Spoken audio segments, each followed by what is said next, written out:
Telugu digital media network లో political కేటగిరీలో number 1 కేవలం 72 గంటల్లో 1,50,00,000 వ్యూస్ పైగా పాపులర్ టీవీ నెట్వర్క్. నమస్కారం అన్న, మీ పేరు? నా పేరు సాంబయ్య నాయక్ అండి. ఏం చేస్తుంటారు?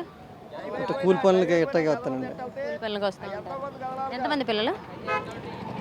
ఇద్దరండి. ఏం చదువుకుంటున్నారు? చదువులేదండి. ఇదే పిల్లలు ఇక మా పెద్దోడు ఇక ఆయన మనకు రైతు బజార్కే తీసుకొచ్చేస్తాను. మరి ప్రస్తుతం ప్రభుత్వ పరిపాలన ఎలా ఉందండి? బాగుందండి. అంటే ఎందుకు బాగుంది అనుకుంటున్నారు? మాకు పెన్షన్లు అన్నీ వస్తున్నాయి. బాబు ఒక అబ్బాయి చదువుకుంటున్నాళ్ళే, అమ్మఒడి పథకం వస్తుంది, అంతా బాగానే ఉంది.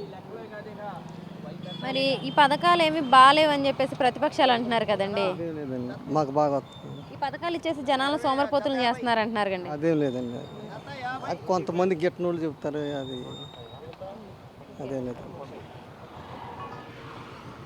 మరి రాబోయే 2024లో ఎవరు గెలుస్తారండి? ఎవరు సీఎం అవుతారంటారు? జగన్మోహన్ రెడ్డి వెళ్తారండి. ఎందుకనండి? మాకు ఇచ్చిన పథకాలు ఎస్టీగా మాకు ఇచ్చిన పనులకి మాకు ఇళ్ల స్థలాలు కూడా వచ్చినాయి. మరి టీడీపీ వాళ్ళేమో ఈ ప్రభుత్వం కన్నా పేదవాళ్ళకు మేలు చేసింది మా ప్రభుత్వమే అని చెప్తున్నారు కదండి. మరి ఆయన మరి చంద్రబాబు నాయుడు 9 సంవత్సరాలు ఉన్నప్పుడు ఒక ఇల్లు స్థలం కూడా ఇవ్వలేదు. జగన్మోహన్ రెడ్డి మొత్తం అందరికి ఇచ్చాడు. పేదలకి న్యాయం చేసిన పార్టీ అంటే టీడీపీ అని చెప్పేసి ప్రతిపక్షాలు అంటున్నాయి కదండి. ఏమి ఇచ్చింది చెప్పండి? ఇంతకంటే ఎక్కువ పథకాలు ఇచ్చామని చెప్తున్నారు కదా. ఏమి ఇచ్చాడు? పసుపు కుంకుమ ఇచ్చాము అంటున్నారు కదా. ఇది లాస్ట్కి మామూలుగా దిగిపోయేటప్పుడు పసుపు కుంకుమ 10,000 రూపాయలు ఇస్తే సరిపోయింది ఏంటి? ఎంత కబ్జా జరిగింది అనుకున్నా? మామూలుగా జరిగింది అనుకున్నారు ఏంటి? టీడీపీ గవర్నమెంట్ నాయకులు తినేశారు కానీ ప్రజల్లోకి తీసుకెళ్ళా. అది మరి ఆంధ్రప్రదేశ్ బాగుపడాలంటే బాబే రావాలి, జాబ్ రావాలన్నా బాబే రావాలంటున్నారు కదండి. 9 ఏళ్ళు ఏమి ఇచ్చాడు? చెప్పండి. ఏమి ఇవ్వలేదా? ఏంటి ఇచ్చింది? నిరుద్యోగులకు ఉద్యోగం ఇచ్చామంటున్నారు, ఇండస్ట్రీలు తీసుకొచ్చామంటున్నారు, అన్ని తీసుకొచ్చామంటున్నారు కదండి. బాగా తీసుకొస్తాడు. అది అతను మాట్లాడతాడు, టీడీపీ మనిషి అండి, అతను బాగా మాట్లాడతాడు. ఏముంది? మరి ఎస్సీ ఎస్టీ మైనారిటీ వర్గాలకు కూడా టీడీపీఏ మేలు చేసింది అంటున్నారు కదా. మేలు ఏం జరగలేదు. మరి రాబోయే ఎలక్షన్స్లో మరి ఒకవైపు ఏమో షర్మిల గారు కాంగ్రెస్ పార్టీలోకి వెళ్ళారు, మరి ఇటువేమో వైఎస్.